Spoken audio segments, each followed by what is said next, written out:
Hey guys, what up? Mike here, Laker Talk. So let's talk about Ben Simmons and Brandon Ingram. Obviously, we've all heard their names. These are the top two projected picks in the 2016 NBA draft. I'm going to go on record and say this. Regardless of our pick, I want the Lakers to pick Brandon Ingram over Ben Simmons. Regardless. If we get number one slot, we need to pick Brandon Ingram. Okay? I'm hoping we get Brandon Ingram. I've watched enough film. I studied these two to make a decision. That's what I would go for if I was GM.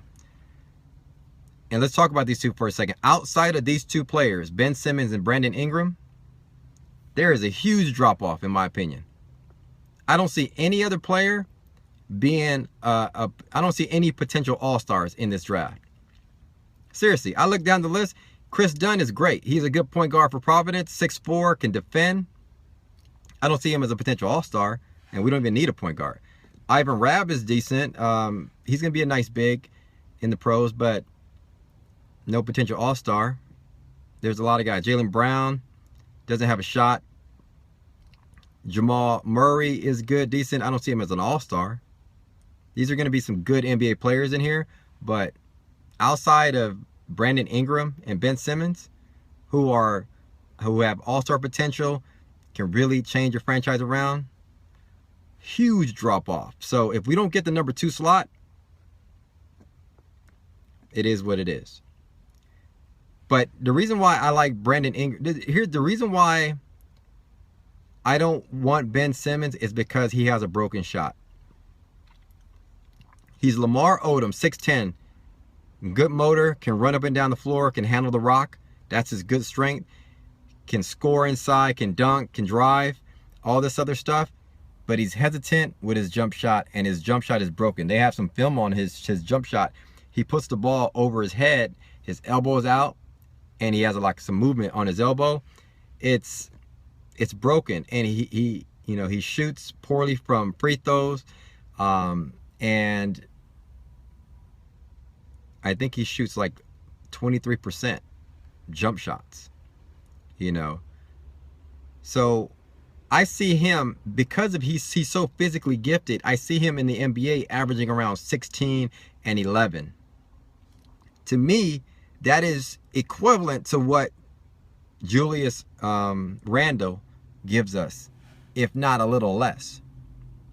Because Julius Randle is stronger, obviously, has a bulkier body, and can really bang with the bigs down low.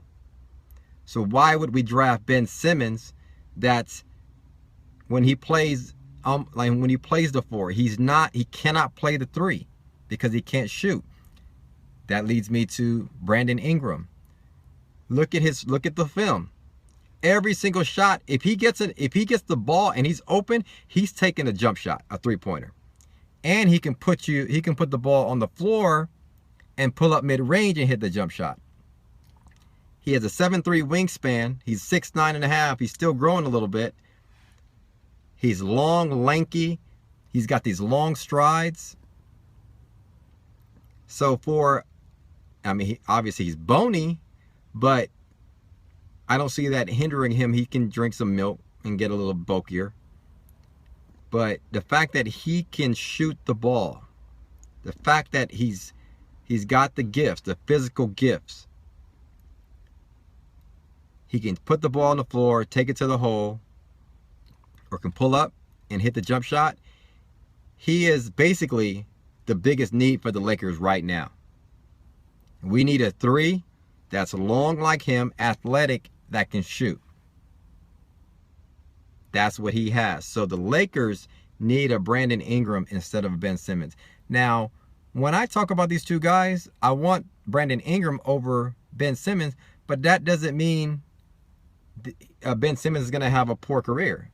Let's say both of these guys have good careers. We're still better off with Brandon Ingram because of what he can give us and who we already have with Julius Randle at the 4. That is going to put up similar numbers to what Ben Simmons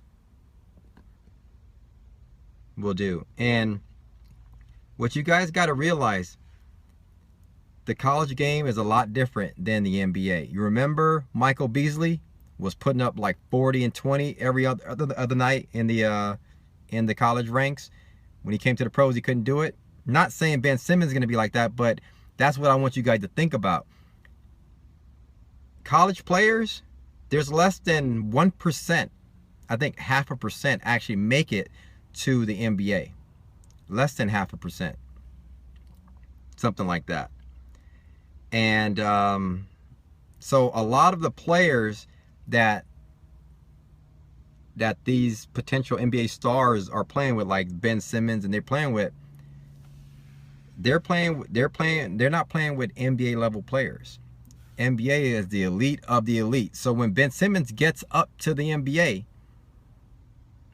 without a jump shot, without the ability to really extend the game, extend the floor, or stretch, or be a strong stretch four, he's going to have a hard time getting easy buckets. He's going to average, like I said, 14, 16 points a game and grab 10 boards here and there. But unless he develops a jump shot, which I don't know if he can, we'll see. I don't know. I don't think he's going to be as effective as what a Brandon Ingram can give us. That's my opinion. They're going to be both great players, or good players. But I'm saying go with Brandon Ingram instead of Ben Simmons. That's my thoughts. Hit me up in the comments below. Let me know your thoughts. You know what? This is all chatter. Give me any of these two, and hey, we're going to do something with them. But obviously, if we have a choice, I'm going with Brandon Ingram. Hit me up in the comments below. Thanks for subscribing, liking, and watching the videos. And as always, hit me up on Twitter at MikeSportsLA. We'll talk soon, guys. Peace.